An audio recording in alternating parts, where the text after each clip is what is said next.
The dog sometimes has 8 pups, 8 puppies in 1 liter. Does that make him a man? Does it make him a man? No, it doesn't make him a man. We love the idea of being with a woman. Who doesn't like the idea? We love women. But no one loves to be married. You see, today we're not men, we're boys. We're little boys that are stuck in big bodies. That's what we are, my brothers. Wallahi, forgive me.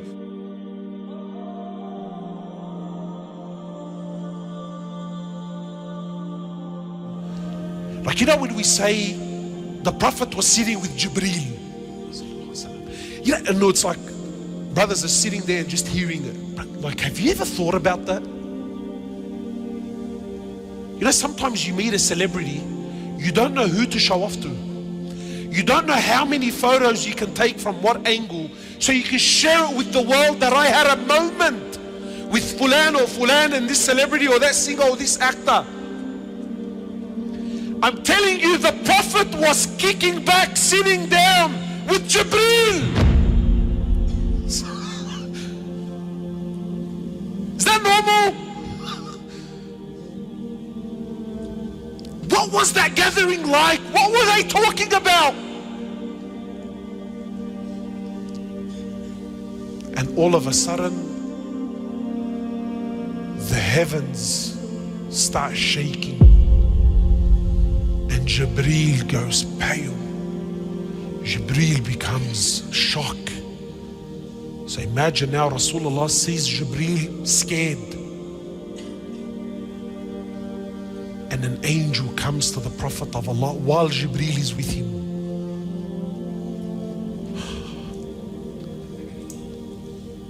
But what was happening to the Prophet then? What? Like, you know, if you've got Jibreel next to you,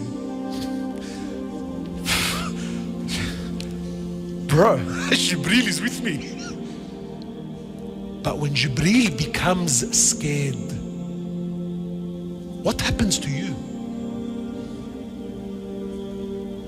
And then an angel came and said to the Prophet of Allah, do you wish to be a king, Prophet? Or do you wish to be a slave, Prophet? Come tell me, but yeah, but brother, you know, that was the Prophet, and you know, like he went through tough times, and did he have the choice or not? Were you asleep? Did the Prophet have the choice or? The angel is telling him, do you want to be a king, Prophet, or a slave? Yani, you're still a Prophet. The prophethood will not be taken away from you. Do you wish to be a king prophet or a slave prophet? So Rasulullah sallallahu alaihi wasallam looks at Jibreel. So Jibreel hints to him, take the slave. Be a abd, be the slave, Ya Rasul. Good advice or bad advice? Can you see the dilemmas we're in? Brother, yeah, the theory says it's good advice, but the practice says, nah, very bad advice. You can't have the pie and eat it too. Have you heard this saying?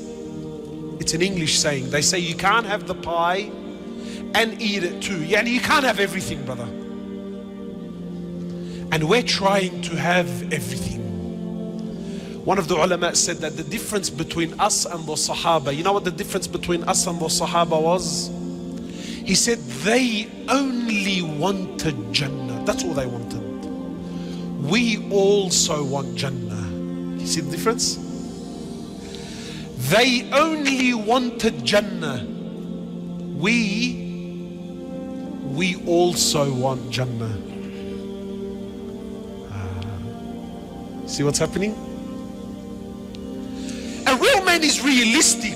He understands that when I get married, that when I have children, that when I take on a job, that when I give my word, when I make a commitment, there are sacrifices that have to be made. You see, today we're not men, we're boys. We're little boys that are stuck in big bodies. That's what we are, my brothers. Wallahi, forgive me. But if we're going to be honest here tonight, we are little boys that are stuck in big bodies. We like to think we're men. We like to think we're men. But when you go by the criteria of Allah and His Prophet, we're very far from it. And here's exactly what I'm saying about being realistic. You see, everyone here, we love women. Or at least I like to think you like women. Inshallah, you all like women, yeah? Inshallah, ya Rabb.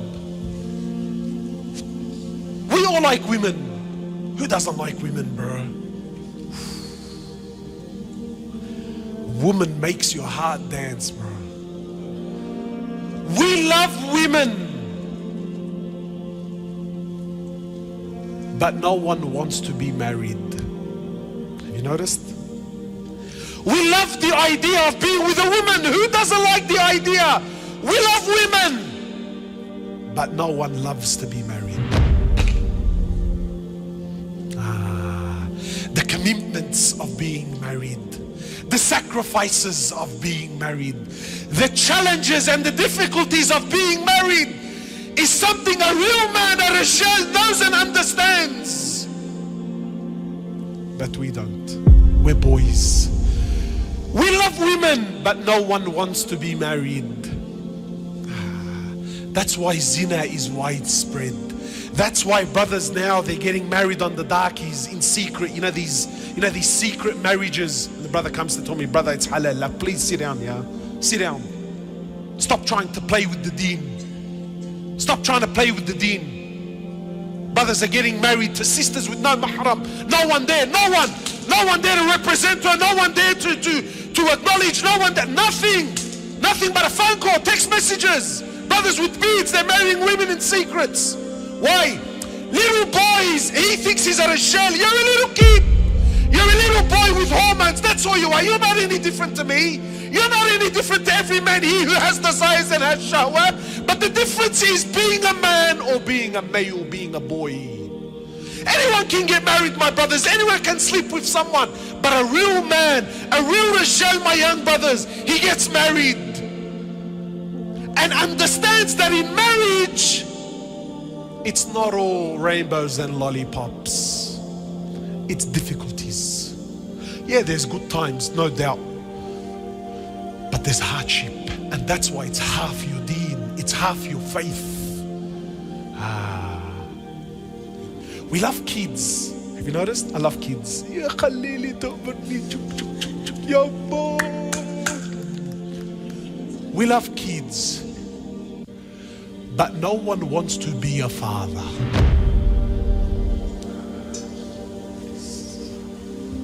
What do you mean be a father? What do you mean be a father? You know why? Because in the Sikh society, yeah, the same society that says this is a Rajal, the same society that says this is the man, the same society that says, brother, this is the man, that's the same society that doesn't praise fatherhood. We love kids, everyone loves kids, but no one likes to be a father, man. That's why most of our so-called men, you know, the little boys that are stuck in big bodies, he's married with kids.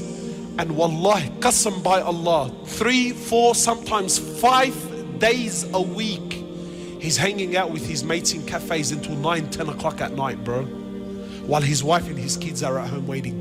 Is it haram? I'm not saying it's haram. Remember what I said in the beginning. Halal and haram, this is kindergarten language. But your wife is at home waiting, your kids are at home, and where is he? 2, 3, 4, 5 days a week. He's hanging out in cafes. Grown men, wallahi, I see brothers with beards hanging out at cafes on the corner, sitting outside looking at women as they go and come. But because he has a taru and there's 2, 3 of them, that he's a man. Don't you ever think, my brother, that you having a child makes you a father. Don't you think that having a child makes you a man. Wallahi, forgive me, with all respect and all honor and all ranks. You know the dog, the dog, the animal. The dog sometimes has 8 puppies in 1 liter. Does that make him a man? doesn't make him a man. No, it doesn't make him a man. Your ability to have children doesn't make you a man. Your ability to raise those children, your ability to father those children, that's what makes you a man, bro. We love money, but no one wants to. No one wants to work, bro. That's why drug dealing and being a runner is so appealing to the young boy. Why? Because he's 16 years old. He's gonna earn $200, maybe $250 a day as a runner. Yeah, and he starts off on $250 a day. Straight away, he's earning more money than his father is. So he's 16, his father's 40 something, and he's earning more money. So now it doesn't matter that it's haram income. Doesn't matter that this is ghadab money. Doesn't matter that this is gonna earn the wrath of Allah subhanahu wa ta'ala. Because all he sees is what in front of him is money. And the very society in which he lives in is driven by money. I know brothers that are 30, he's telling me, brother, I want to retire by the time I'm 35. Retired. Yani I'm kicking back. And I wish, wallah, I wish he wants to retire at 35 so he can dedicate his life for deen. No. He wants to retire so he can indulge in dunya to the day he dies, bro. Because work is taking him away from his love, his real love, dunya. Cafes and restaurants, fishing trips.